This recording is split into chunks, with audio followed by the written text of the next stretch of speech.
Hola, muy buenas tardes a toda la comunidad de Economía con Pipe. Espero que estén muy bien, espero que tengan un muy buen día y estén teniendo un muy buen día.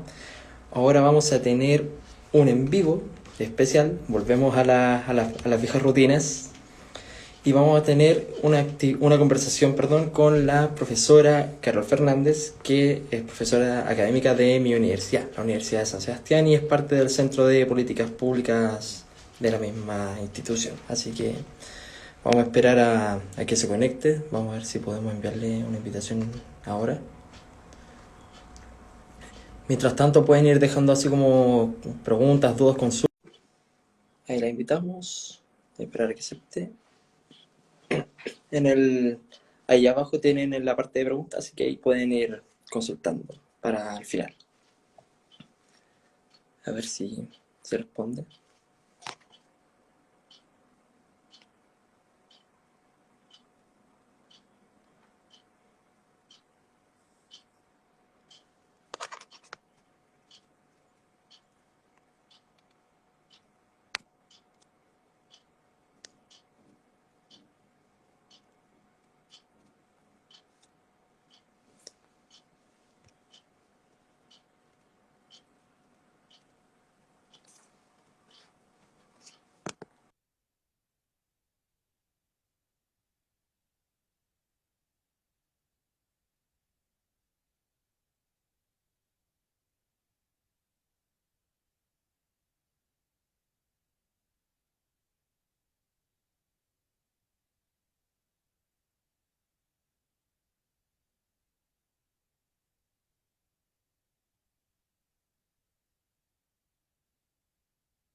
Ahí sí, lo Ahora sí, logramos. lo logramos, sí. Profesora, ¿cómo está? Muy bien. Qué bueno. Bueno, para los que vayan llegando y para los que se entraron en ese momento y los que puedan ver el envío después, estamos con la profesora Carol Fernández, que es economista de la Universidad de Costa Rica, Master of Economics de la Universidad de Essex de Reino Unido, es doctora en economía de la Universidad de Oxford y magíster en economía aplicada de la Universidad Católica, Así ¿cierto? es. Sí. Y además estuvo en el Banco Central, en la Federación Internacional de Administradores de Fondos de Pensiones y en el CEPAL. Y hoy día es parte del Centro de Políticas Públicas de la Universidad de San Sebastián, que es donde yo estoy estudiando ahora mis últimos meses. ¿Cómo Así, estás? muy bien. Estudio la Nos Chilena. conocimos en vivo finalmente. Sí. Sí, de hecho nos conocimos hoy día en una actividad de la universidad sobre la reforma de pensiones. Así para los que... El dato anecdótico de este live. Entonces, bueno, un poco la idea, profesora, es ver la mirada general de la reforma. Después nos vamos a ir a los detalles y lo bueno, lo malo, y cómo va a entrar un poco en una suerte de debate y vamos a ir concluyendo con qué es lo que esperaría cada uno de la reforma y los puntos en común que claramente vamos a tener. Perfecto. Ujú. No sé si quieres que me lance o tú me vas a ir Sí, haciendo. ¿Quieres que me lance? sí, vaya con todo nomás. Bueno, básicamente hace ya casi un mes el gobierno anunció una reforma de pensiones, ¿cierto? Que fue un poco más allá de lo que uno esperaba de una reforma, porque en los proyectos anteriores que habíamos tenido, tanto durante el gobierno de la presidenta Bachelet como en el gobierno del presidente Sebastián Piñera, como el foco de la reforma había estado en incrementar el 6%, o sea, en incrementar la tasa de cotización, y la discusión siempre había estado en torno a el destino que se le iba a dar a ese 6%, que podía ser irse a cuentas individuales, irse a un fondo común. En el caso del gobierno de Piñera se planteó la financiación de una serie de seguros, como un seguro de dependencia y otras cosas. Eh, y, eh, y ese siempre fue como el foco de la discusión, cómo repartir el 6%. Y además se sumaban otros temas a la reforma, un poco menores, si se quiere decir. Ahora, esta reforma es bastante ambiciosa porque viene a ser como una refundación del sistema previsional. De hecho, quedaría eliminado el decreto de ley 3500, que es el que rige el sistema de pensiones actualmente. La reforma no solo plantea un incremento de la cotización también en un 6% a cargo de los empleadores, sino que también formula la transformación de la industria, separando las funciones que actualmente realizan las AFPs. Se incorporan dos entes públicos como en el mapa de las pensiones. Esto por primera vez, o sea, en el fondo se le da un rol protagónico al Estado dentro del sistema de pensiones, que antes no lo tenía. Se eliminan los multifondos, se cambia el esquema la forma en que se cobran las comisiones del sistema. Entonces, como te decía, este es como una reforma profunda al sistema, una reforma que si se quiere decir como que refunda el sistema de pensiones, y por lo tanto va a implicar una discusión más larga, creo yo, en torno a todos estos puntos que te he ido mencionando. Claro, sí, básicamente, en general yo creo que es como trata de ir un poco en línea de las reformas fallidas del gobierno de la presidenta Bachelet y del presidente Piñera, con la diferencia de que ahora en vez de como ir como la parte como un poco mixta de que un porcentaje vaya derechamente a capitalización individual, que es lo que tenemos hoy día, y un porcentaje que sería reparto, hoy día tenemos esa nueva cotización que derechamente va a fondo común, en cual un porcentaje bastante considerable va a unas nuevas cuentas individuales que se llaman cuentas nacionales, para quienes no sepan, y un porcentaje menor, que sería el 30%, estaría destinado a una suerte de reparto con un monto fijo, por decirlo de alguna forma, o una tasa fija. Claro, acá igual, Felipe, es importante aclarar el tema como de las cuentas nacionales, Ujú. porque Cuentas nocionales, efectivamente son cuentas individuales en el sentido de que tienen tu nombre, pero registro contable. O sea, en el fondo la cuenta nocional lo que hace es que te va anotando eh, cotizaciones que tú has hecho, pero el dinero no es que entra a esa cuenta a tu nombre, que es como ocurre hoy día en capitalización individual, sino que Claro. el dinero entra directamente a este fondo común. Y acá el gobierno ha sido bien enfático cuando se le ha planteado, bueno, ¿y por qué ese 6% no puede ir a las cuentas individuales de las personas? Y lo que el gobierno siempre responde es, bueno, porque si hacemos eso no podemos arreglar las pensiones de los actuales pensionados. ¿Y por qué es que pasa eso? Es porque precisamente al estar el dinero en un fondo común y que tú, bueno, especialmente tú, que ni siquiera aún entras al mercado laboral, pero personas como tú o como a mí, que me faltan como 20 años todavía para jubilarme, yo no voy a necesitar de ese dinero todavía y tú tampoco. Entonces, Claro. el gobierno puede hacer uso de ese fondo para financiar lo que estime conveniente. En este caso, la promesa que nos han hecho es que se va a utilizar solamente para mejorar las pensiones de los actuales pensionados. La Ujú. duda que puede surgir es qué va a pasar en 20 o en 30 o en 40 años más cuando tú te vayas a jubilar. Si en el camino esas reglas no fueron cambiadas, si el gobierno, en toda esa historia que te falta por delante, no llegó algún gobierno que quiso hacer un uso distinto de esos fondos que no fueran solo previsionales.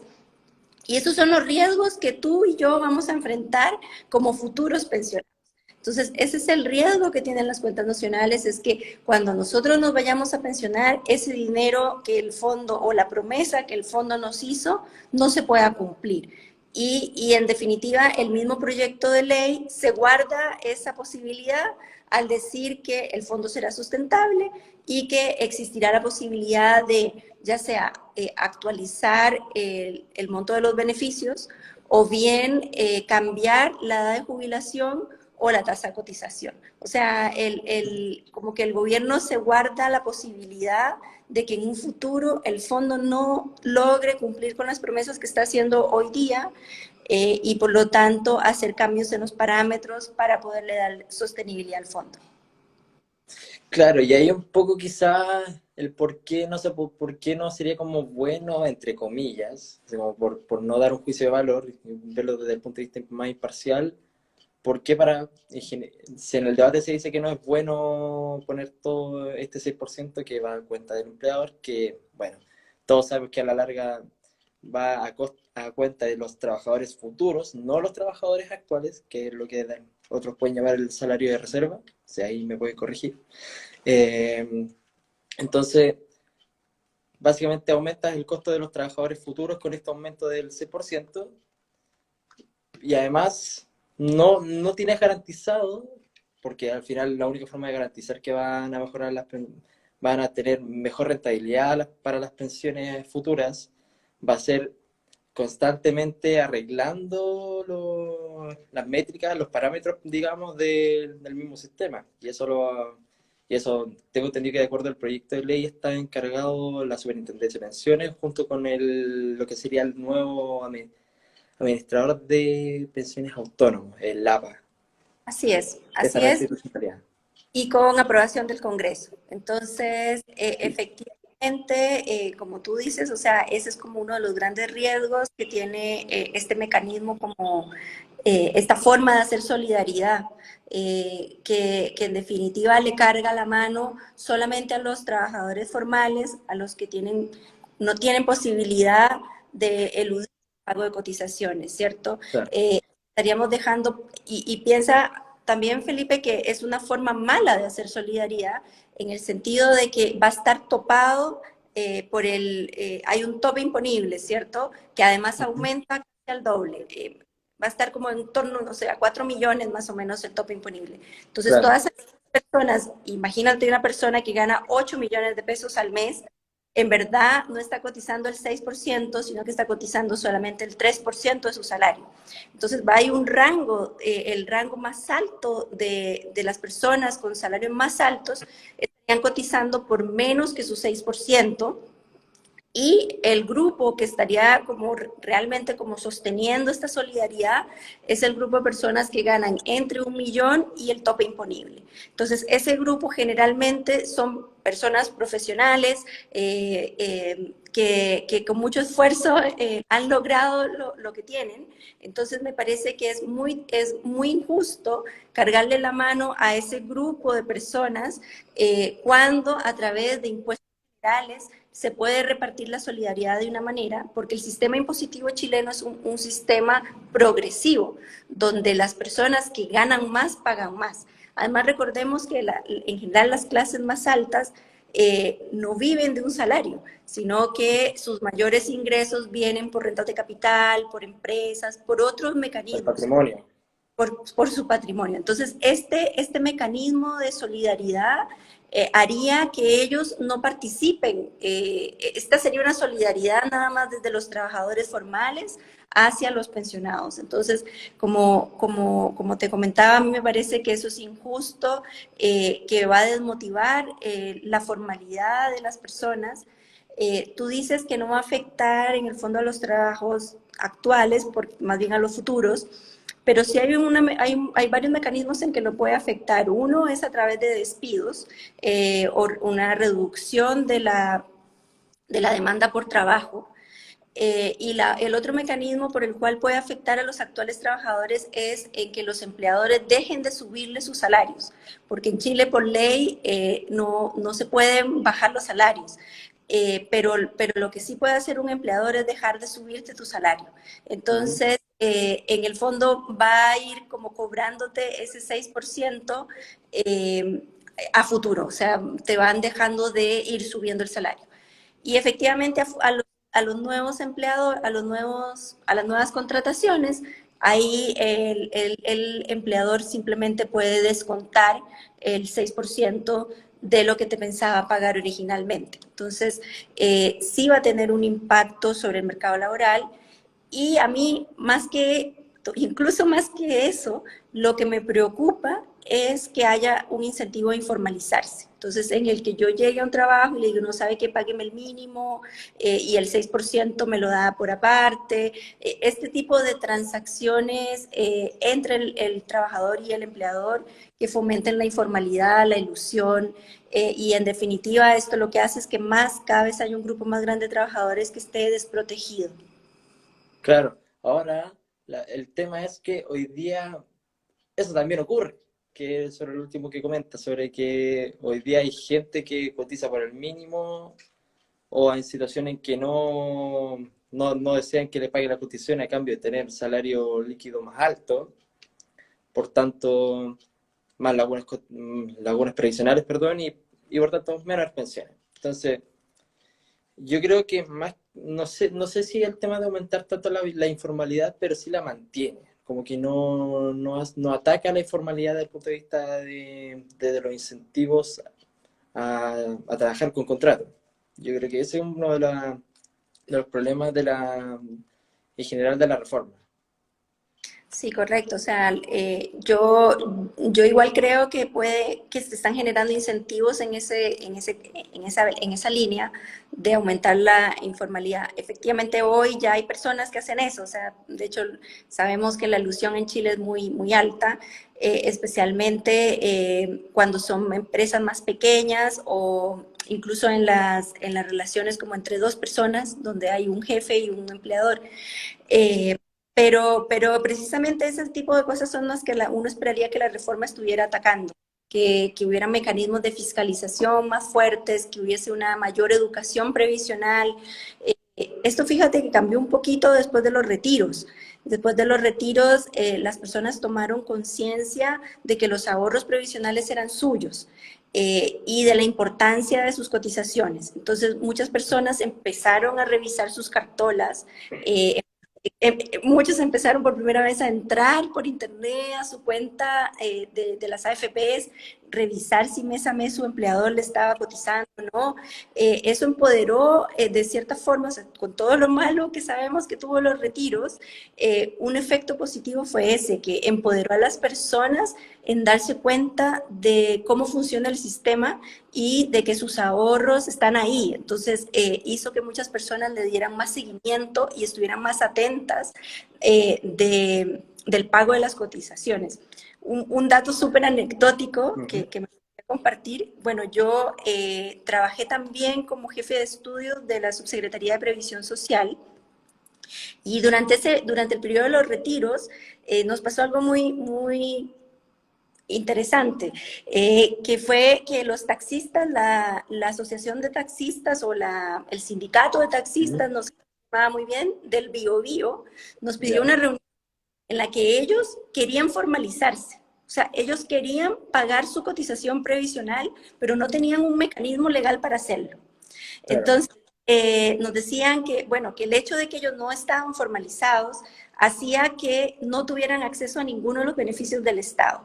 Primero, porque no podían hacer los retiros, porque no tenían ahorro en su cuenta de capitalización individual. Segundo, no tenían seguro de desempleo. Entonces, finalmente, a lo único que ellos podían acceder era al IFE cuando fue universal.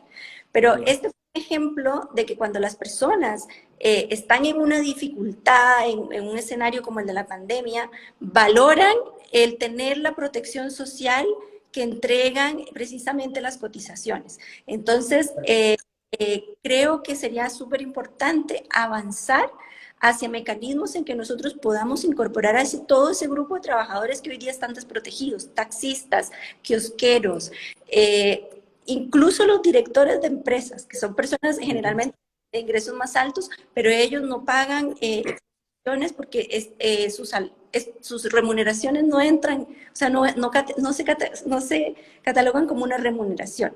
Entonces, las personas están fuera de la cotización previsional, que en definitiva lo deja fuera de una serie de beneficios como la ley sana, la ley de accidentes del trabajo, solo pensando en las pensiones, sino que hay toda una red de protección que tiene la seguridad social, que estas personas quedan fuera.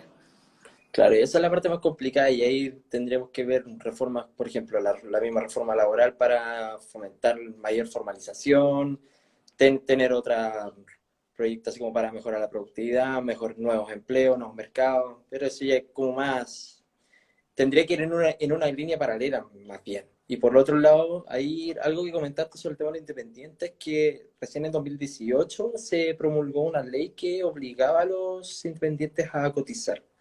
Bueno, en este caso sería el 10% más las comisiones, quedan como 10 y algo.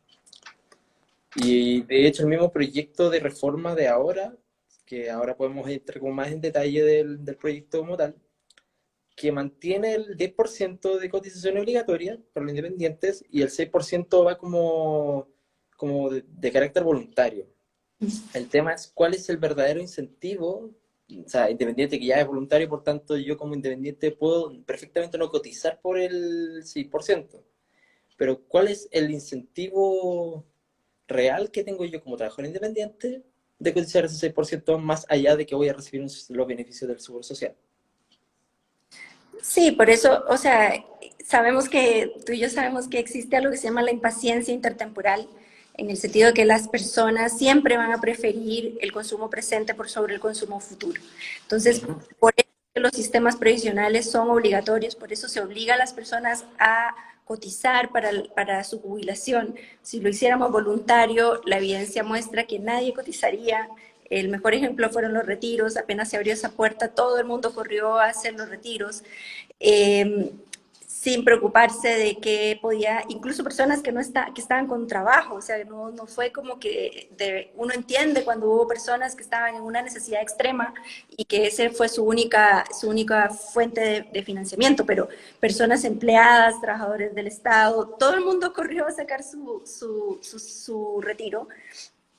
Y es por eso, porque está demostrado que uno siempre va a preferir el consumo presente por sobre. Entonces, efectivamente, el proyecto de ley dice que el 6% para los trabajadores independientes es voluntario. Acordémonos que, como tú decías, recién en el 2018 se logró como la fórmula para poder incorporar a los trabajadores que boletean a la seguridad social. Ujú. Esto, sin embargo, se había aprobado desde la reforma que se hizo en el 2008 con la presidenta Bachelet, pero no se había podido implementar porque siempre se fue postergando, se fue Claro. postergaba, o uno simplemente mandaba como una carta y decía, ¿saben qué? No quiero afiliarme todavía, y todo el mundo hacía eso. Entonces, finalmente en el 2018 la fórmula que se aplicó fue como que se le dio un poco de vuelta a la cotización y se partió pagando los seguros, se parte pagando el seguro de accidentes del trabajo, luego el seguro de desempleo, luego el seguro de la ley sana, que recordemos es el seguro que tienen los padres o personas que alguno de sus hijos pueda tener una enfermedad grave más allá de los 2 años, y le da permiso de permanecer con su hijo cuidándolo. Ujú. Luego la salud y en último lugar lo que sobraba se iba a las cuentas individuales. Claro. Entonces, en ese sentido, las personas se dieron, o sea, como que se trató de hacer ver a los trabajadores independientes que su cotización no era solo para la cuenta individual, sino que había un montón de seguros antes que estaba pagando y que el remanente iba a la cuenta individual. Y luego el porcentaje de cotización se ha venido aumentando, ahora recién está como en 2%, o sea, así es que esto es muy de a poco, Muy gradual. muy gradual, entonces recién está como en 2%, y la idea es que gradualmente, año tras año, esto vaya subiendo hasta que cubramos la totalidad del costo de todos esos seguros. Ujú. Claro. Bueno, así como para continuar con los temas de los detalles, bueno, vamos para ir en orden. Bueno, la creación ya como que tocamos parte de lo que es la creación del sistema como tal, la refundación, podríamos decir, después de la derogación del decreto ley 3500, con este nuevo sistema mixto, y aquí nosotros teníamos una diferencia en su momento de que ¿qué se entiende por sistema mixto? O sea, al menos mi perspectiva de sistema mixto era el tema de la perspectiva contributiva, pero también tenemos esta perspectiva que tú me comentaste en aquel entonces, que también se puede ver como el sistema mixto desde la perspectiva no contributiva, y ahí entra el tema de la solidaridad a través del Estado, de los aportes del Estado, que serían el pilar solidario y los aportes previsionales solidarios, la APS, y que hoy día, bueno, que hoy día básicamente todo esto es hoy día la PGU, la pensión garantizada universal, y la cotización del 10%. Sí, correcto. O sea, esto no lo digo solo yo, o sea, esto también lo han dicho expertos internacionales, incluso de la OECD, que Chile desde el 2008 ya tiene un sistema mixto, en el sentido de que tiene una parte del sistema que es de capitalización individual, que son lo que nosotros ahorramos en las cuentas que tenemos en la AFP, Ujú. administrada por privado, y a la par de ese sistema de capitalización individual hay un sistema de solidaridad intergeneracional, un sistema solidario que se puede decir que es un sistema de reparto, es un sistema de reparto solidario, en el sentido de que se reparte cotizaciones, se reparte ahorro desde las personas que están activas hacia las personas que ya están jubiladas. Claro, a través de Entonces, lo que hoy día es el pago de impuestos como tal.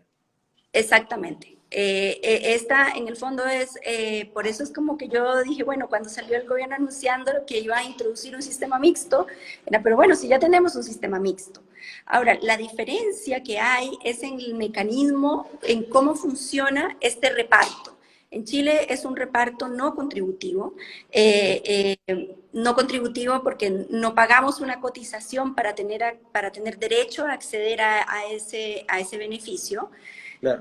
Recordemos que la PGU uno puede acceder a ella, haya cotizado o no, incluso si se ha jubilado o no, en el tanto haya cumplido 65 años y cumpla con todos los demás requisitos que se establecieron. Pero lo que hacen la mayoría de los países de la OECD es que esta solidaridad viene a través de un esquema de reparto que es contributivo, que es lo que el gobierno en el fondo está instaurando a través de este sistema de reparto de cuentas nacionales. Claro. Eh, y bueno, ¿por qué? Siempre como que la pregunta es, bueno, ¿por qué los países, si el sistema de capitalización individual es como tan bueno, ¿por qué no se han cambiado? ¿Por qué no lo han eliminado? ¿Por qué no han eliminado el reparto en países como España, como en Grecia, Portugal? Y la respuesta es muy simple, la respuesta es que para ellos sería demasiado caro hacerlo. La deuda implícita que tienen por el sistema de seguridad social, por los sistemas de pensiones, es decir, los pagos a futuro que tienen que hacer a todos quienes ya cotizan en este sistema de seguridad social, son tan altos como 4 o incluso 6 veces el PIB en el caso de Grecia. Entonces, para ellos monetizar esa deuda, porque hasta ahora es una deuda implícita, ¿cierto? Porque no la tienen de momento. Si hicieran el cambio a capitalización individual, ellos tendrían que monetizar esa deuda porque dejan de recibir las contribuciones al sistema de seguridad social, pero tienen que seguir pagando los beneficios. Entonces, ese costo Chile también lo tuvo en el 81, cuando se instauró el sistema de capitalización individual. Ese costo Chile también lo tuvo y ya prácticamente está pagado, o sea, ya estamos terminando de pagar eso que se llama la deuda de transición. Eso ya lo Claro. está pagando y precisamente todo ese dinero que se fue liberando de estos compromisos que tenían el Estado fue lo que permitió que en el 2008 se crearan permitió financiar parte de las pensiones solidarias.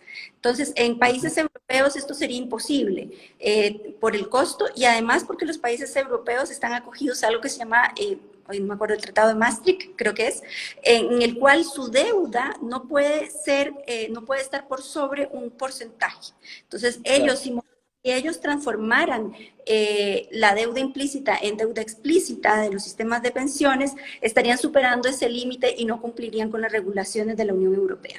Entonces, ¿Sabes de hecho, dónde? No, dale.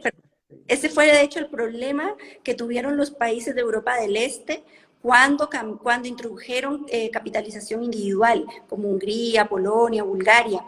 Y ellos, al tener que explicitar esa deuda, empezaron a traspasar el límite que se les permitía y tuvieron que echar marcha atrás. Entonces tuvieron que echar marcha atrás y en el fondo lo que hicieron fue que la capitalización individual la dejaron como voluntaria y volvieron a instaurar una parte obligatoria para la seguridad social para poder seguir pagando esas contribuciones a quienes ya estaban pensionados y que de otra forma las tenía que ir pagando el gobierno a través de deuda. Claro, y ese, de hecho ese sistema también lo tiene, tengo entendido, países como Dinamarca o Reino Unido incluso, digamos, llamémoslo Inglaterra en este caso. Ahora el tema de los países que mencionas tú como Portugal, Grecia y España, podríamos colocarlo como una suerte de excepciones sabemos que el reparto no funciona a largo plazo, dada la evolución demográfica que existe hoy día en el mundo, pero además porque esos tres países son países prácticamente quebrados si tienen alguna otra gran crisis. Ya lo vivieron con la gran recesión en 2008 hasta por ahí 2013, tuvieron que ser rescatados básicamente por países de la Unión Europea. Por tanto, en Sí, su pero caso ya no tienen cómo hacer el gran traspaso del costo de transición al final. Claro, pero fíjate que gran parte de esa crisis de deuda que tuvieron estos países se debe precisamente a que el Estado cada vez tiene que ir poniendo más y más recursos a los sistemas de pensiones públicos, Ujú. porque cada vez hay jóvenes y hay más pensionados. Entonces, en el fondo, claro, el sistema de reparto funcionaba hace muchos años atrás cuando las familias tenían muchos niños, había muchos trabajadores activos por cada pensionado y además los viejitos se morían súper luego, o sea, uno se Claro. pensionaba a los 65 y se moría a los 70. Entonces, La expectativa de vida era muy baja al final. la expectativa era muy baja, entonces el sistema de pensiones te tenía que financiar solamente 5, al máximo 10 años. Pero pensemos que ahora estamos hablando de llegar a los 100 años. Entonces, vamos a tener personas que se están jubilando, como en caso de Chile, a los 60 años las mujeres, y que pueden llegar a vivir 100 años. Entonces, 40 años de pago de beneficios previsionales no los puede soportar fácilmente ningún gobierno. Ujú. Claro. Entonces, ahí habría que ver como otros mecanismos digamos, con volver a como esa suerte de las soluciones privadas, o idealmente como soluciones mixtas, cosa de que el Estado no tenga que básicamente tener como todo ese rol de apoyar el tema de las pensiones, porque o el Estado termina quebrando, o básicamente si lo tiene todo el privado, básicamente logra cumplir con el rol de regenerar rentabilidad, pero tampoco se hace suficiente por sí solo. Ese es Entonces, otro gran debate que se ha dado. de hecho, lo que me faltó agregar es que precisamente estos países como solución lo que han hecho es que cada vez más fortalecen los sistemas de capitalización individual. Y lo que han hecho es transformar, en algunos casos se han transformado los sistemas de reparto puro hacia esquemas de cuentas nocionales. Entonces, como una alternativa para no tener, que asumir la deuda de la transición. Entonces, en el fondo las cuentas nocionales se han usado como un canal para transitar desde reparto puro hacia capitalización individual. Lo curioso en Chile es que se quieren usar en el camino al revés, o sea, como ya nosotros tenemos solucionado ese problema, ya nosotros no necesitamos devolvernos a reparto, pero el gobierno insiste en ir en esa dirección opuesta. Entonces, esto es lo que a mí me llama la atención de que cuando uno, bueno, yo no soy chilena, yo soy costarricense y en Costa Rica tenemos un sistema también público de pensiones que también está quebrado. O sea, de hecho los trabajadores jóvenes saben que están pagando sus cotizaciones a cambio de nada. O sea, a cambio de que en 30 años más la caja del Seguro Social va a estar quebrada y que van a depender de la buena voluntad de que el gobierno logre conseguir algún préstamo para pagarle sus pensiones. Y de hecho, ya año a año van cambiando los parámetros, ya cambiaron la fórmula de cálculo del beneficio, que antes era sobre los últimos 10 años de ingresos, ahora están calculando sobre toda la vida laboral, después han ido cambiando la jubilación, después fueron cambiando ¿cómo se llama? La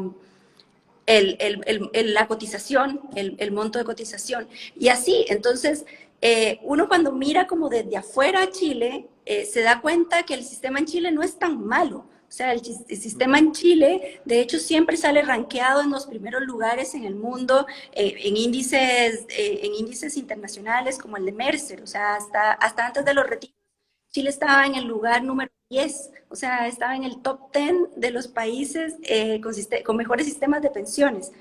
O sea, Y, ahora y está por el tope, por los lugares ahora, 15 aprox, un poco más abajo. ahora bajó, básicamente bajó en el ranking, pero el puntaje total subió, y básicamente bajó porque se agregaron nuevos países también, con sistemas más sólidos. Claro. Entonces, en el fondo mi pregunta es, ¿por qué un país que tiene un buen sistema de pensiones, al menos en la parte institucional, por qué se quiere desmantelar y partir de cero en lugar de hacer las correcciones que se necesitan hacer para robustecer a este sistema, o sea, para mejorarlo? Porque yo no digo que sea perfecto, o sea, si está en el lugar 10 o en el 15 significa que hay 9 o 14 países mejores. Entonces, ¿qué han hecho esos otros 14 países? En todos hay capitalización individual de partida. Todos hay Claro. capitalización individual robusta y que representa más que el 100% del PIB en algunos casos, como Dinamarca. Después tenemos edades de jubilación por sobre los 65 años y iguales para hombres y mujeres. La reforma no se hace en nada cargo de la diferencia entre la edad de jubilación de los hombres y mujeres, que es la principal causa de la brecha de pensiones que tenemos hoy en Chile, en pensiones que es más del 50%. Piensa que la brecha salarial en Chile es del 9, más o menos, en el ingreso imponible, es del 9,7%, menos del 10%. Las mujeres que imponen, que son las que generalmente ganan más, y que no son informales, obviamente, tienen un salario 10% más bajo que los hombres. Sin embargo, la brecha de pensiones es de 50%. Entonces, significa que las mujeres somos doblemente castigadas por el sistema previsional, en el sentido que se nos castiga durante la edad pasiva, porque acumulamos menos ahorro, dado que ganamos menos y que ahorramos por menos años. Y además por el pre y postnatal. Durante el pre y postnatal uno sigue cotizando, el problema es Sí. cuando uno sale del mercado laboral y deja de cotizar para hacerse cargo de la crianza, por ejemplo. Y luego, cuando nos jubilamos, tenemos que financiar una expectativa ya más larga. Entonces, tenemos un castigo doble, uno por el lado de la parte activa y otro por el lado de la parte pasiva. Y el principal determinante es esta diferencia de 5 años en la edad de jubilación. Con solo corregir eso, la brecha de pensiones se reduce casi a la mitad. Entonces, no hace nada el gobierno por atender, o sea, no hace nada la reforma por atender estas necesidades que tiene el sistema de corregir falencias, no hace nada el sistema por, o sea, lo que hace es decir, bueno, desmantelemos las AFPs, cuando en verdad las podrían haber regulado de mejor manera. O sea, si siempre lo que, como que lo que molesta a la ciudadanía son las altos ganancias que tienen las AFPs, bueno, eso se pudo regular desde hace muchos años. Las AFP son organismos, son instituciones privadas fuertemente reguladas por la Superintendencia de Pensiones. Entonces, si o sea, ellas no hacen nada que esté fuera de la ley. O sea, Claro. ellas están actuando conforme el marco que la ley les da y, por lo tanto, si había algo que molestaba con respecto a su sistema de negocios, se pudo reformar hace muchos años. O pudo haber sido sancionado por la misma superintendencia, que cosa que si podríamos ver la historia anteriormente, por lo menos yo no sé, pero haciendo la suposición probablemente no han tenido alguna sanción por motivo de escaparse del marco regulatorio que tienen. O sea, las Ahora, AFP en general sí, las AFPs constantemente les hacen llegar observaciones, por ejemplo, cuando, por ejemplo, traspasan algún límite de inversión, les dan un cierto plazo para que regulen la situación.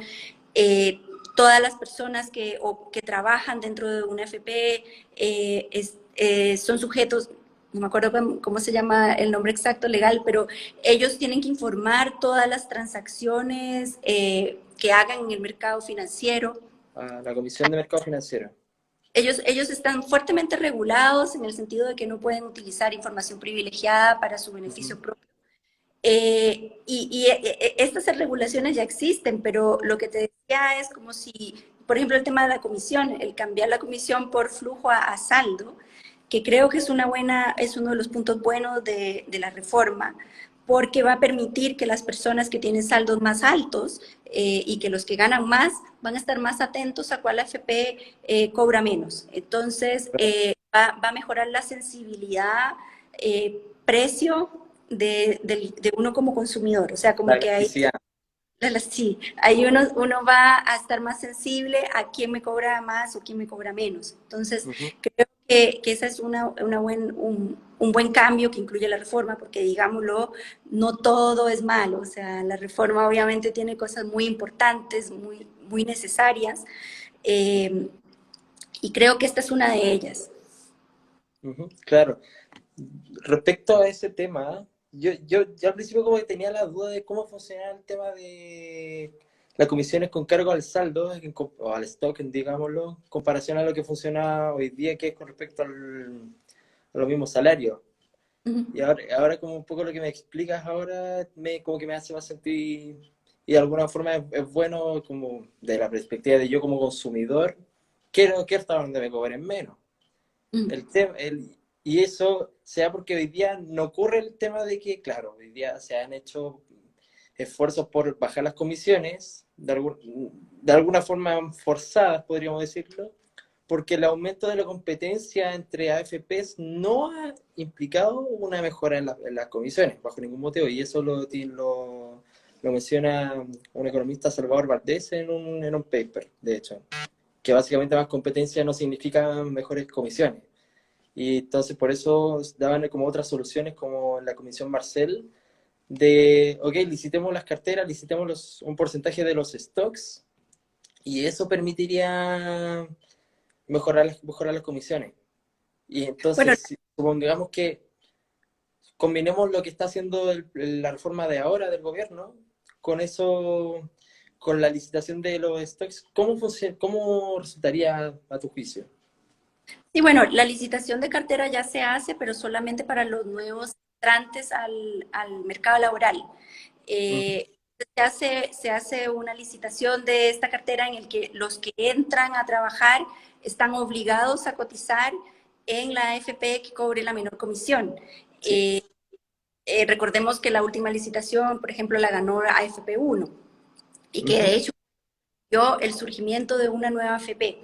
Claro. Entonces, esta AFP mantiene a estos trabajadores jóvenes y a quienes se quieran cambiar. O sea, yo me puedo mover a FP1 si yo lo quisiera para beneficiarme de esa menor comisión.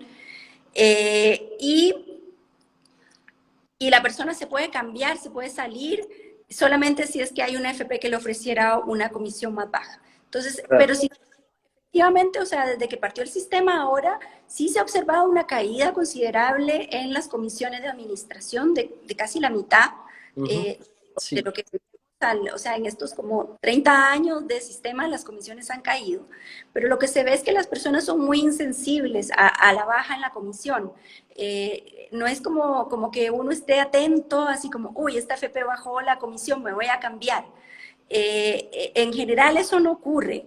Y precisamente lo que buscaba o las propuestas que habían de licitar parte del stock de afiliados era esa, era que no solo se licitaran a los nuevos entrantes al mercado laboral, sino también que a personas, por ejemplo, por saldos. Entonces, que agarraran a una bolsa de cotizantes, de trabajadores, y eran todos los que tienen saldos, no sé, te invento, de menos de 20 millones, van a entrar a esta cotización. Entonces, que Ujú. ahí, o a Ya. los de saldo, a los de haremos a todos los que tienen 200 millones y los licitamos. Y con la intención de que las AFPs en el fondo tuvieran que pelearse, si se quiere decir, a este grupo a estos bolsones de cotizantes. Ujú. Yo creo que la comisión sobre saldo, la ventaja que tiene es que transparenta mucho cuánto es lo que uno de verdad está pagando. Porque Claro. cuando lo explicaba hoy en el seminario Cecilia Cifuentes cuando decía, en Chile las personas miran el salario líquido y no el bruto. Entonces, a mí no me importa cuánto me descuenten de mi salario, yo me fijo en lo que a mí me llega al bolsillo.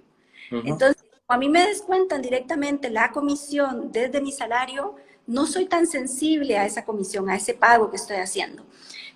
Diferente es cuando en la cartola de mi FP yo veo, miren, no sé, yo tenía 20 millones y ahora la FP me está cobrando un 1% o no sé, como un 0,5 más o menos, eso es lo que cobran sobre saldo. Ujú.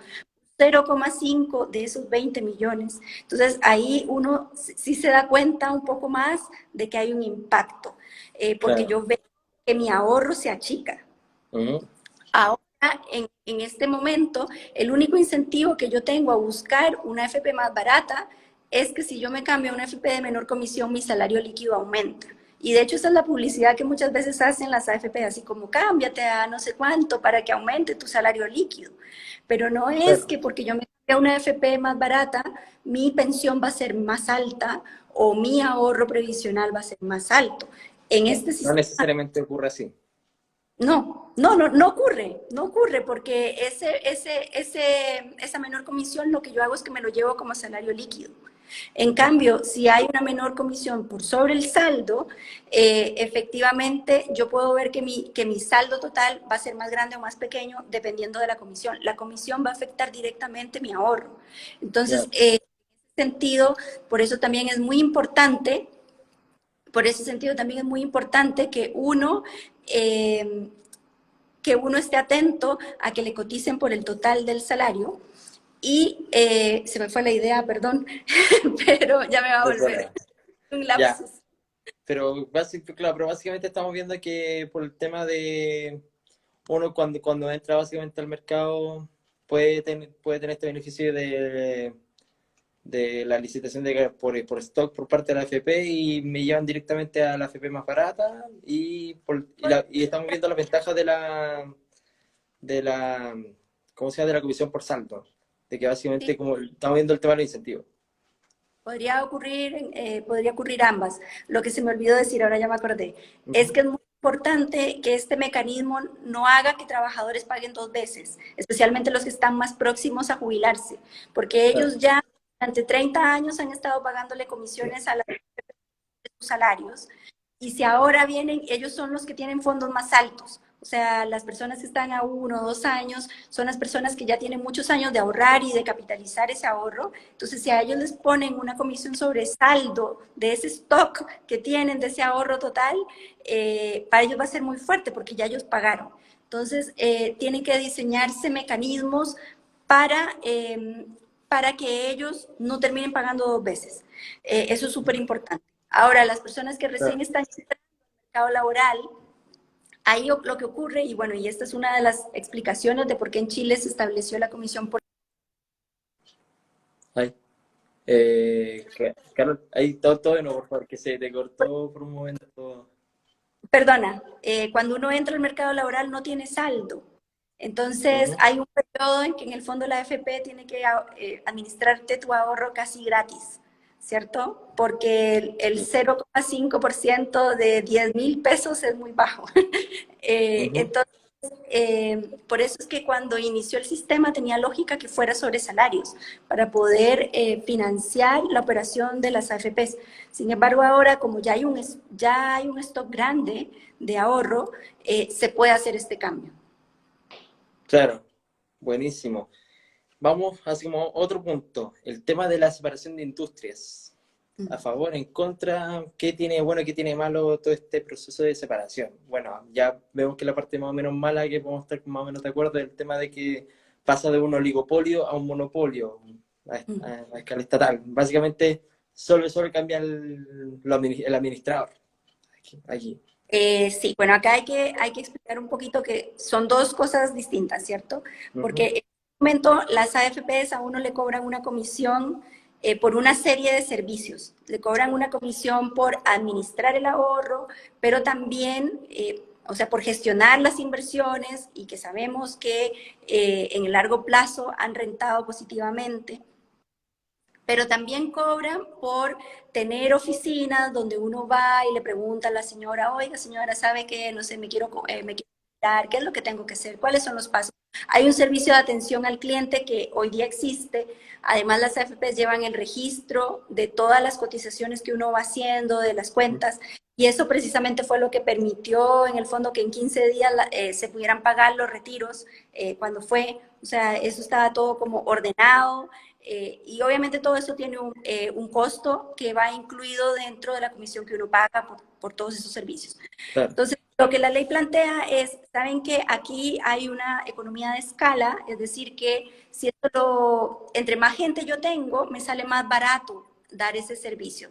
Entonces, Sí. lo que plantea la ley, el proyecto de ley es separemos la industria, hagamos unas nuevas instituciones que se van a llamar los inversiones, no, Inversores, inversores de pensiones, inversiones, de inversiones privados de pensiones, privados y los inversores de pensiones públicos. públicos autónomos.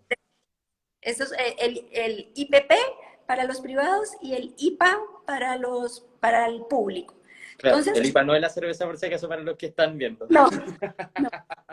Entonces, estas nuevas instituciones se van a encargar solamente de gestionar inversiones. Son como unos Claro. gestores y ahí también se crea una estatal, que es la IPA con 2P. Y por otro lado, el Estado dice, bueno, y como aquí hay economía, entonces voy a concentrar toda la parte de la gestión de las cuentas, lo que es la recaudación, el cobro de de las cobranzas judiciales, el servicio de atención al cliente, el pago de pensiones, y todas esas tareas yo las voy a hacer gratis. O sea, eso es lo que dice el proyecto de ley, lo voy a hacer gratis porque la operación de este sistema, de este ente público que se llama APA, que es Claro. siempre se me olvida, El administrador de pensión autónoma. público Es autónomo. administrador público, claro, de pensión autónoma. Sí.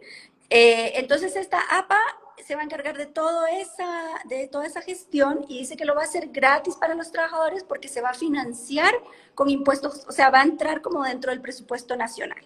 Claro. Al hacer eso,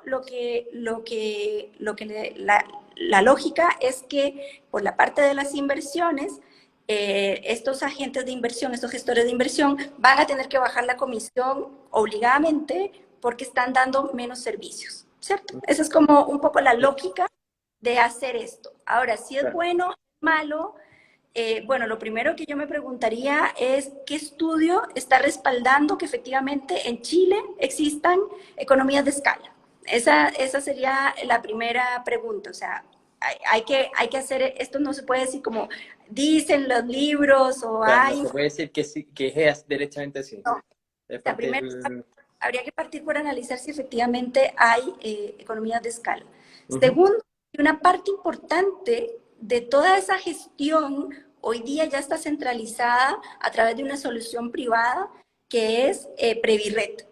Previred es un ente privado que se encarga de la recaudación, o sea, uno paga a Previred la cotización como empleador y Previred, ¡pum!, la distribuye a la AFP que corresponda. Entonces, ese servicio, ya las AFPs en el fondo, muchas lo tienen externalizado, o sea, uno igual Eso puede ir. funciona como una suerte de monopolio natural hoy día, ¿cierto?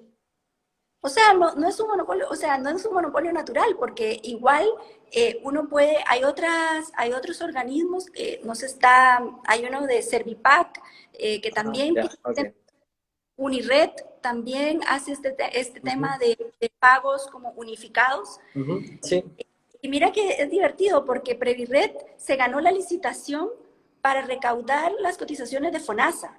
Entonces, es un organismo privado que incluso le ofrece servicios al sector público. Entonces, claro. con esta ley se elimina esa posibilidad, o sea, es como el Estado se apropia de esa función, además se crean un nuevo organismo que en algún lugar leí, no sé si fue en el proyecto de ley, ya he leído tanto que ya no sé dónde he leído las cosas, Ya. que se le van a agregar como 1.720 trabajadores, o sea, son personas que van a tener que recibir un salario, va a hacer crecer al Estado, además va a haber un consejo de 5 personas que van a tener, no, perdón, son 7 personas que Ujú, van a tener salarios iguales a los de la la Comisión del Mercado Financiero, que eso está en transparencia pública, eso es un salario de alrededor de 16 millones de pesos. Entonces, todo este aparataje público se va a crear no sé bien con qué objetivo, o sea, yo no tengo claro que el Estado vaya a gestionar de mejor forma que los privados esta parte de la tarea. Ahora, lo que yo sí creo que es importante es que surja un administrador público de pensiones. Y, ujú, y, y es importante para darle un poco más de legitimidad al sistema, en el claro. sentido de que las personas puedan decidir, o sea, si a mí no me gusta pagarle una comisión a FPX porque es un privado y prefiero pagarle mi comisión a la AFP pública, Sí. bueno, que yo lo pueda hacer, o sea, que me den esa alternativa. Entonces, yo creo que crear una administradora pública de pensiones, yo no lo veo tan terrible, o sea, yo creo que conversa en el tanto, tenga las mismas regulaciones que el resto de la industria. Yo Claro. creo que sería un paso para mejorar la legitimidad del sistema, como te decía, y Ujú. además en todos los otros países de América Latina donde hay capitalización individual, hay AFPs públicas. En Uruguay está AFP República, en México está Pensioniste, en Costa Rica, que tenemos un sistema mixto, también hay capitalización individual, tenemos la operadora del Banco Popular, que es un banco público. Ujú. Entonces, ya hay experiencia en otros países. Entonces, yo creo Claro. que es tan grave. Ahora, como te decía, acá el gobierno tiene que ser muy transparente en decirnos, uno, efectivamente hay economías de escala, no nos citen estudios de otros países, veámoslo para allí. Dos, Claro. eh, y dos, que nos puedan garantizar que ellos van a dar este servicio de una mejor forma que lo que lo han hecho los Ujú. privados. ¿Y bajo qué argumentos? O sea, ¿bajo qué argumentos sabemos? Bueno, no sé, yo, perdón, pero aquí tengo un Claro. sesgo y lo reconozco, pero yo cada vez que voy a algo del sector público termino enojada. Yo fui funcionaria pública, así que no Ujú. puedo. Tengo que ir a sacar el carnet de identidad y no hay horas, hay unas filas tremendas. uno llega y se colapsa el sistema, o le faltó el papelito. Es como, ah, no, señora, no trajo el papelito, vaya para no sé dónde. Entonces, todo ese tipo de cosas burocráticas a mí personalmente me molestan mucho. Entonces, que algo que los privados lo hacían bien, moverlo al sector público, que no sé cómo lo va a hacer, me genera un poquito de como zozobra, inquietud, pero no puedo a priori decir si es bueno o es malo. Como te decía, lo que haría falta sería que el gobierno transparente un poco las razones por las cuales lo quiera hacer. Claro. ¿Y cuál sería como una supuesta ventaja respecto al tema de la separación de la industria O sea, en el sistema?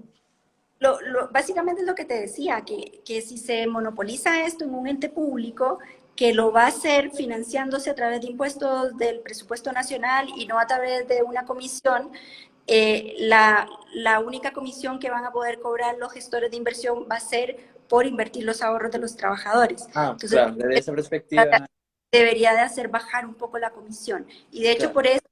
por eso es que la tasa de contribución a las cuentas individuales aumenta de 10 a 10,5%.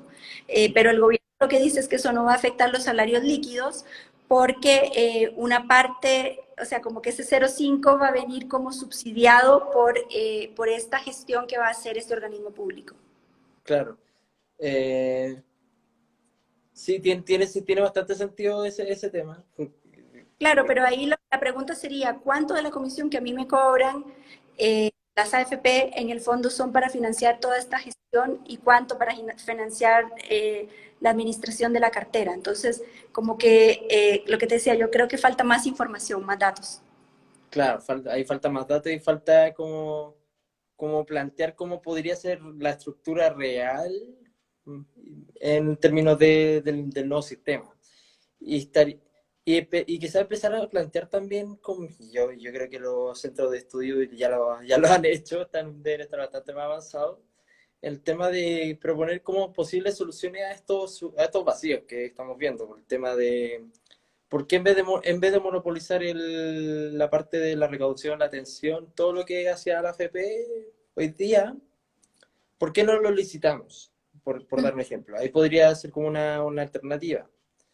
Y ahí yo no sé qué opinas tú, yendo eso como otra alternativa a la reforma, de que en vez de cuentas nacionales, pues quizás mantengamos un porcentaje, un 1% del reparto, que hoy día, de hecho, es un 1,2 lo que propone la reforma, y que el 4,8%, en vez de que vaya a cuentas nacionales, vaya a cuenta individual, Sí, bueno, en vez de ir haciendo como ese paréntesis. recordemos que en los proyectos anteriores se proponía siempre que un porcentaje de la cotización extra no iba precisamente a reparto o a solidaridad, como lo dice ahora, sino más bien a financiar una serie de seguros. Sí, Había un seguro de dependencia, había también, y también mejoraba las pensiones de los actuales jubilados a través del pago de una serie de beneficios. No me acuerdo cómo se llamaba, pero habían una serie de beneficios que se buscaba financiar con parte de esa cotización. Entonces, claro. el tema acá es que el escenario cambió radicalmente, o sea, el escenario, desde cuando se estaba discutiendo la reforma de la presidenta Bachelet y la reforma que propuso el presidente Piñera, al escenario actual cambió drásticamente en dos sentidos. Uno, que se creó la PGU. Sí. Entonces, la PGU es súper potente, o sea, la PGU actualmente llega, si se hace bien, va a llegar al 90% de todos los jubilados, todas las personas mayores de 65 años, porque ni siquiera hay que estar jubilado para acceder. Y esta pensión, si bien uno diría, bueno, es un monto muy bajito, 190, casi 194,000 pesos, pero ese es un piso de protección que lo va a tener el 90% de las personas cuando lleguen a la edad de 65 años, para protegerlos de no caer en la pobreza. Esa es la lógica de la PGU. La PGU no es para mantener consumo, es para Claro. proteger de no caer en la pobreza. Entonces, la parte de la solidaridad en el Fondo Chile la tiene bastante bien solucionada con la PGU. Ese fue el primer cambio dramático, radical que hubo en el sistema. Y el Y que se segundo espera fue, que la tasa de reemplazo estemos por sobre la misma OCTE. exacto, Y el segundo gran cambio que hubo fueron los 3 retiros extraordinarios de fondos de pensiones, de los fondos de pensiones. Recordemos que se retiraron alrededor de 50.000 millones de dólares. Y a mí siempre me gusta poner este ejemplo porque como cuando uno habla de números tan grandes no se los puede imaginar. No. 50.000 millones de dólares es el PIB de Uruguay. Es más que el PIB de Costa Rica. Es decir, que los chilenos retiraron en ahorro más de lo que produce un país como Costa Rica, que es un país chiquitito, pero es más de lo que el país produce en un año. Y los chilenos lo retiraron y básicamente gran parte de esos fondos se fueron a consumo.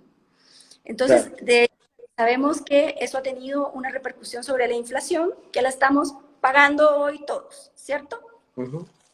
Entonces, acá el tema es que, dado esos retiros, necesitamos reponer ese ahorro. Necesitamos que aún hay tiempo para muchas personas, especialmente las más jóvenes, de reponer ese ahorro. Y si ese 6% de cotización adicional entra a su cuenta individual, de hecho, la otra vez estuve haciendo algunos cálculos. De hecho, para muchas personas es como quedar igual. O sea, es como que ese 6% no le va a mejorar en nada su pensión debido a los retiros.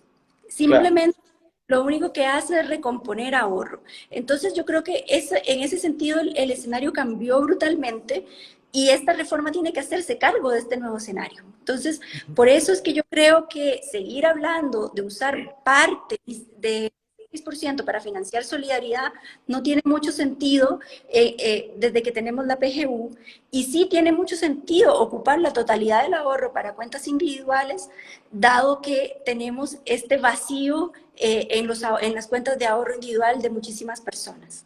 Claro, el tema es que políticamente, o sea, claro, es factible desde el punto de vista técnico que la totalidad vaya al fondo, a la capitalización individual. El problema es la parte política, porque en términos políticos, claro, si bien tenemos una mayoría en el Congreso que está más o menos tirada hacia las derechas, centro-derecha, y la otra mitad está como entre centro-izquierda y ya en la parte más de la coalición de gobierno.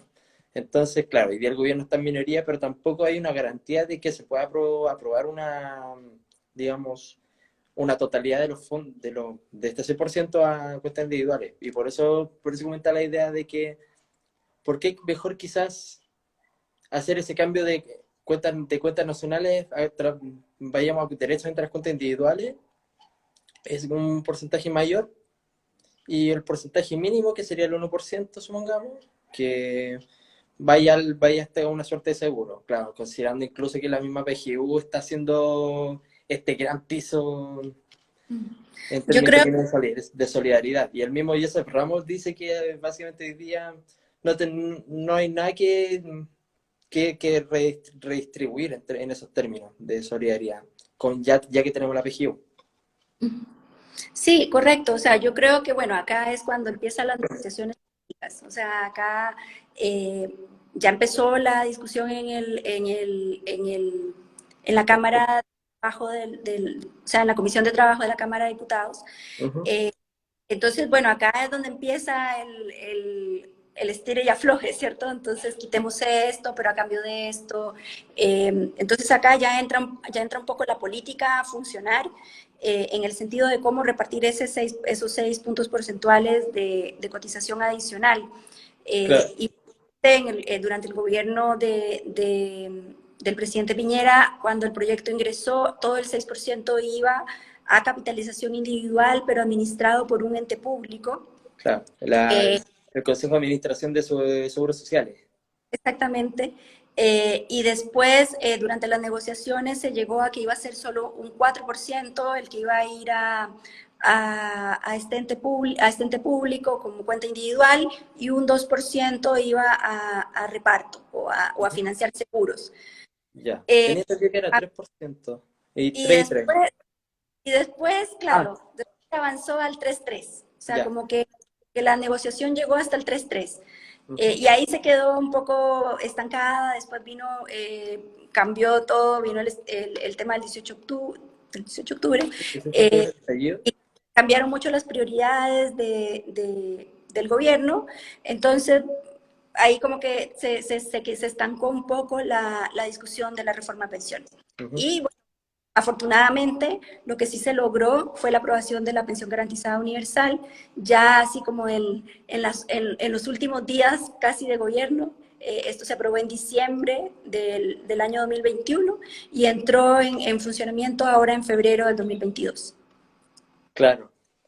Entonces, en ese sentido, considerando los cambios de prioridad y los cambios de escenario, claro, políticamente tendríamos esa posibilidad de como todavía generar un cambio en la perspectiva del 100%. Ahora, ¿qué tan prioritario o qué tan secundario pasa a ser realmente esa discusión?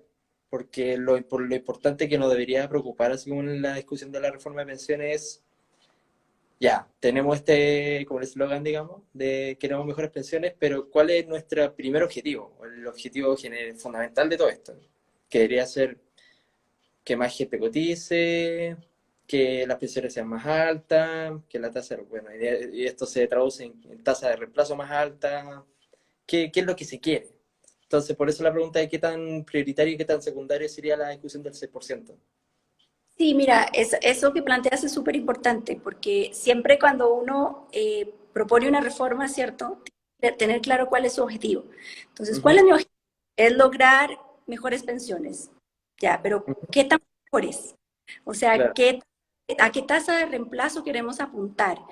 Eh, Hace pocos días salió algún estudio en que mostraba que si el 6% de capitalización, o sea, el 6% de cotización se fuera a cuentas individuales versus si se iba a cuentas nacionales, la tasa de reemplazo era más alta si se iba a capitalización individual que a cuentas nacionales. Ujú, Y es básicamente por el tema de la rentabilidad nacional versus la rentabilidad de mercado, que ujú, normalmente la rentabilidad nacional, para que las personas que nos escuchen entiendan, la rentabilidad nacional sería establecida por este consejo público, consejo que va a manejar el APA. Este sí, consejo autónomo. va a decir, ah, sí, este año podemos dar una rentabilidad de 2%, o una rentabilidad de 1, una rentabilidad de 0, o una rentabilidad negativa. O sea, eso va a quedar totalmente al criterio de ellos, dependiendo de cuántos fondos haya en este fondo común y cuánto necesiten para pagar los beneficios que tienen comprometidos con los pensionados.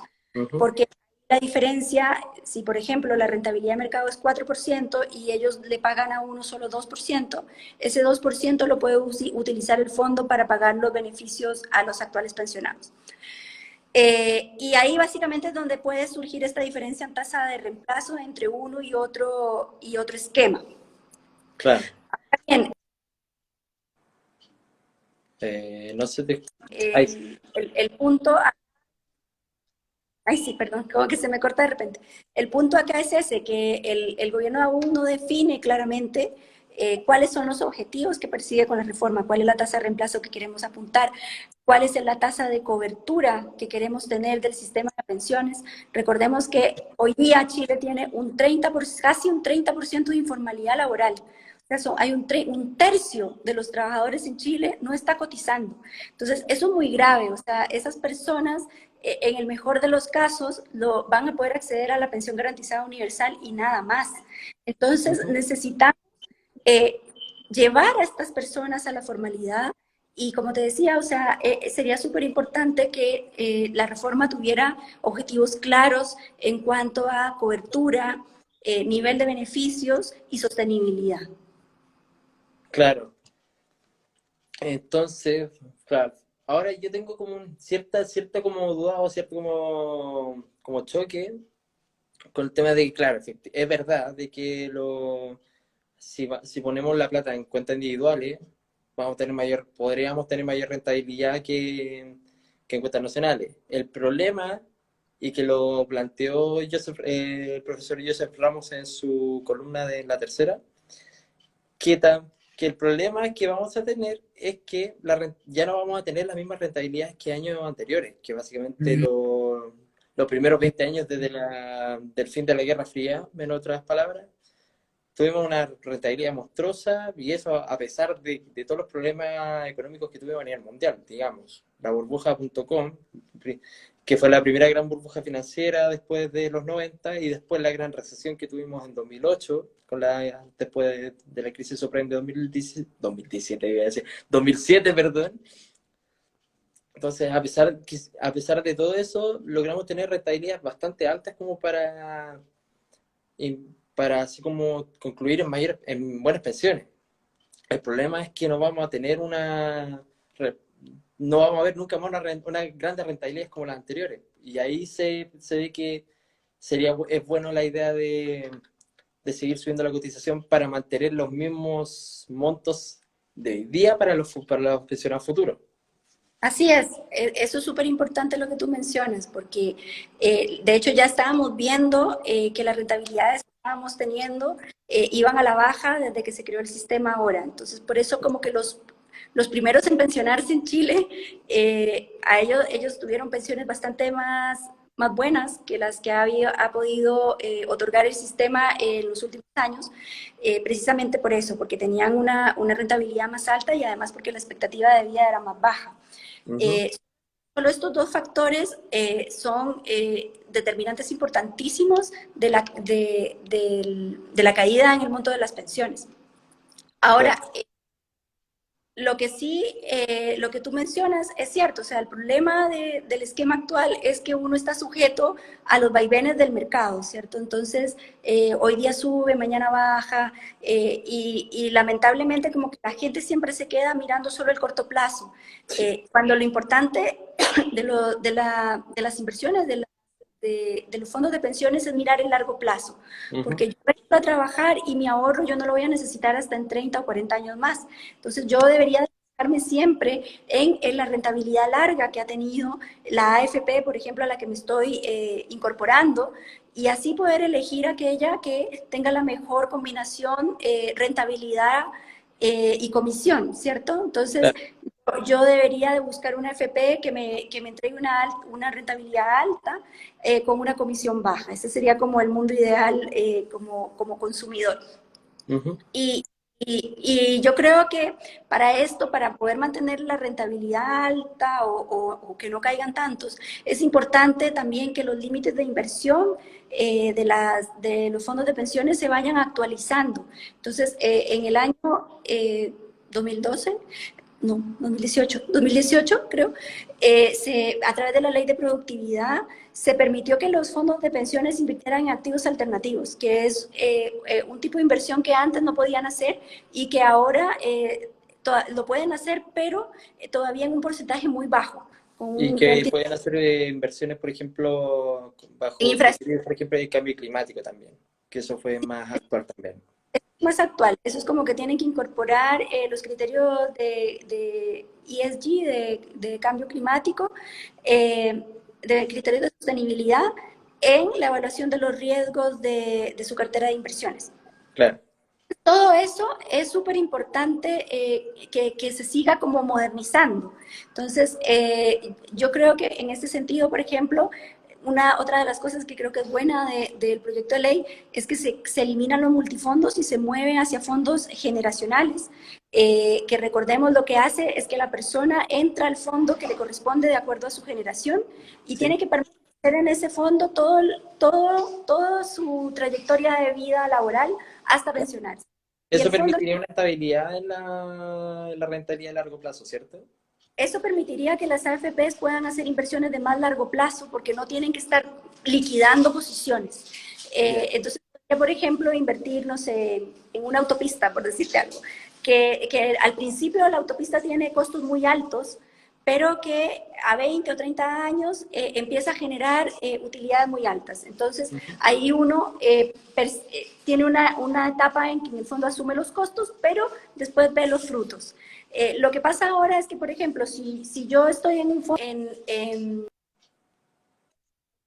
este tipo de inversiones, yo como que estoy en la parte en que están los costos, pero luego me cambio a otro fondo y me muevo y pierdo el periodo de la vuelta, el periodo de las ganancias. Entonces, el fondo de ciclo vida en el fondo da esta como estabilidad a través del tiempo y permitiría que las AFP no tengan que estar liquidando constantemente instrumentos porque las personas se mueven de un fondo al otro. Claro. También podrían bajar la parte de su cartera que tienen en activos líquidos que rentan menos, porque obviamente la liquidez tiene un precio. Entonces, todo eso redundaría en que podría haber una mayor rentabilidad. Pero de nuevo, vuelvo a insistir en el tema de que nos faltan datos, o sea, nos faltan estudios que digan, miren, este cambio va a repercutir en tanto por ciento de mayor rentabilidad o la experiencia internacional. México es un caso, México acaba de hacer ese cambio también. Entonces, ¿qué ha pasado en México, por ejemplo? ¿Ha subido la rentabilidad o está igual? Todo este tipo de análisis creo que todavía nos están haciendo falta y bueno, como tú decías, acá es tarea de los centros de estudio, de todos quienes trabajamos en el tema de pensiones, de ir haciéndonos estas preguntas y buscando respuestas para compartirlo con la ciudadanía.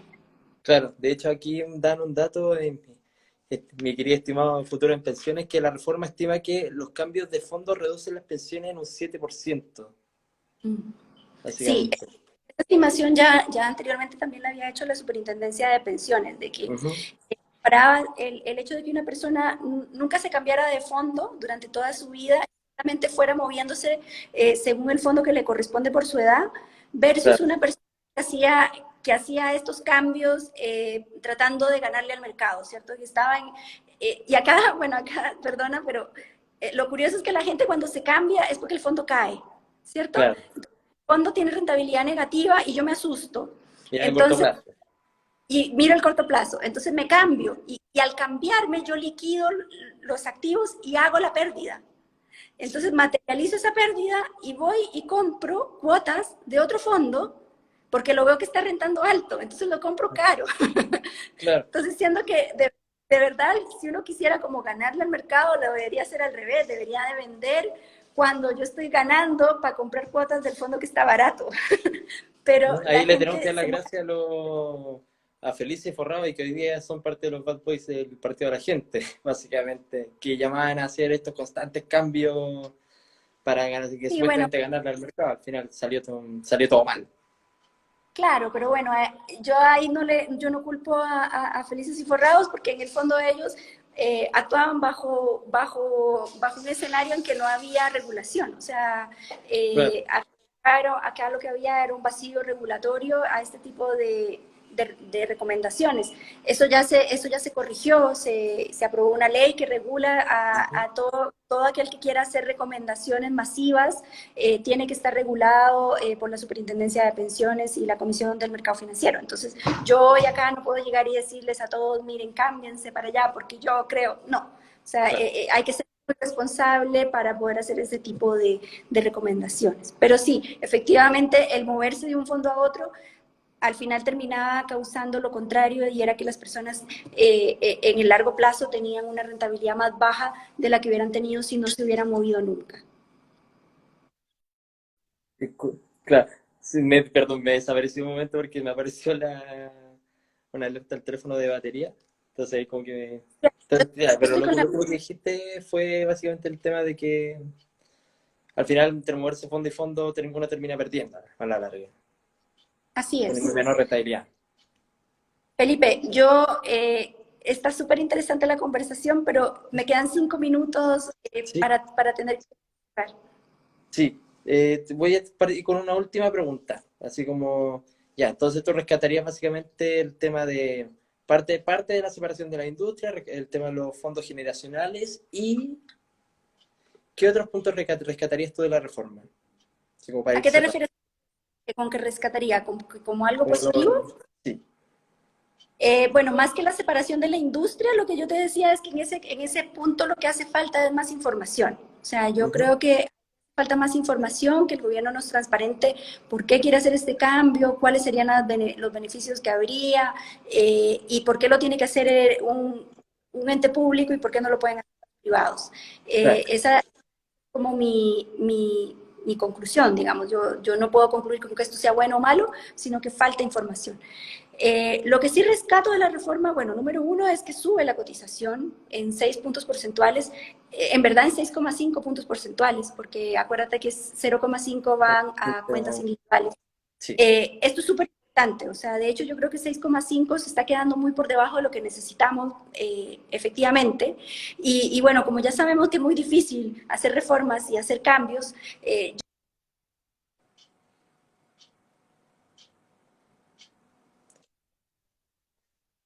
que pueda ir ajustando las contribuciones sin que tenga que pasar por todo este proceso de nuevo. O sea, si en 20 años más nos damos cuenta que el 16,5 ya no es suficiente y necesitamos 20 o 21, no sé, que esto se pueda hacer de una forma más rápida y más fácil que tener que pasar por este largo proceso de reforma. Claro. Ese creo que es. Ahora, lo que tú decías, cómo se destine esto va a depender un poco de las fuerzas políticas, de los diálogos, de las conversaciones que haya, pero es clave, o sea, no podemos seguir cerrando los ojos y creyendo que no necesitamos subir la contribución. Acá, yo siempre lo digo, no hay fórmula mágica. Si uno quiere mejores pensiones, la única receta es ahorrar más y ahorrar por más tiempo. La segunda cosa positiva que creo es el tema del cambio de los multifondos a los fondos de ciclo de vida. Yo creo que eso es un aspecto positivo, pero de nuevo hace falta más información, de nuevo hace falta estudios, hace falta que haya un análisis comparativo entre uno y el otro, donde el gobierno en el fondo entregue información a la ciudadanía para entender qué es lo que está pasando. Y el otro punto que rescato como favorable también es el cambio de la comisión de salario a stock, porque creo que puede ayudar en la transparencia del sistema, que creo que es una de las grandes dificultades que ha tenido el sistema.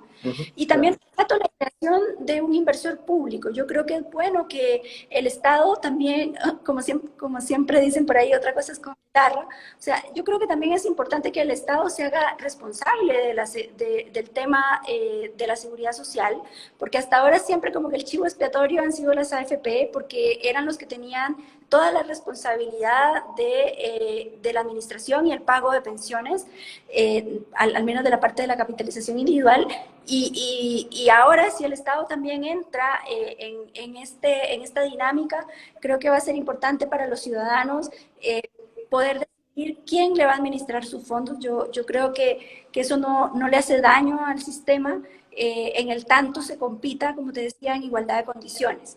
Claro. Es importante. Ahora, lo que no me gusta o creo que necesita de todas maneras que se siga trabajando y revisando es, uno, ¿por qué el 6% tiene que irse a cuentas nacionales y no a cuentas individuales? Cuando si lo movemos a cuentas individuales, la ganancia que van a tener los trabajadores va a ser más alta que si se va a cuentas nacionales. Esa es la número uno. Dos, ¿por qué el Estado quiere seguir creciendo al tomar el monopolio de la administración de las cuentas? O sea, ¿por qué eso lo tiene que hacer el Estado y no lo puede hacer un privado? Me preocupa sobremanera la eliminación del retiro programado. No alcanzamos a hablar de eso, Sí. pero el proyecto de ley elimina el retiro programado y en el fondo esto lo que hace es limitar la heredabilidad de los fondos, incluso de los de capitalización individual, por comprar una renta vitalicia. Recordemos que yo compro un seguro que me va a financiar una pensión de por vida y entrego todo mi ahorro a una compañía de seguros. Entonces, Ahí, se corta. acomode. Y yo diría que esos son los tres grandes puntos que a mí me preocupan de la reforma y que creo que necesitamos seguir conversando. Yo, como reflexión final, quisiera decir que yo estoy muy esperanzada en que esta reforma prospere. Yo no está así como está, pero sí Claro. que logremos avanzar en una reforma de pensiones. Tenemos muchos años de estar pegados, discutiendo, conversando, y yo creo que ya es momento de pasar a los hechos. Yo confío en las buenas voluntades de los políticos, de que se van a sentar y vamos a encontrar una solución que en el fondo nunca se puede dejar contento a todo el mundo, pero que deje contento a la mayoría. Yo creo que necesitamos avanzar en esta materia y no podemos seguir postergándolo, porque en definitiva quienes están pagando el costo se nos van a ir muriendo. Perdón que lo diga así de fuerte, pero esa es la verdad. O sea, los viejitos no pueden seguir esperando a que nos pongamos de acuerdo en si por aquí y por allá. Yo creo que ya necesitamos poner manos a la obra y avanzar en una reforma de pensiones.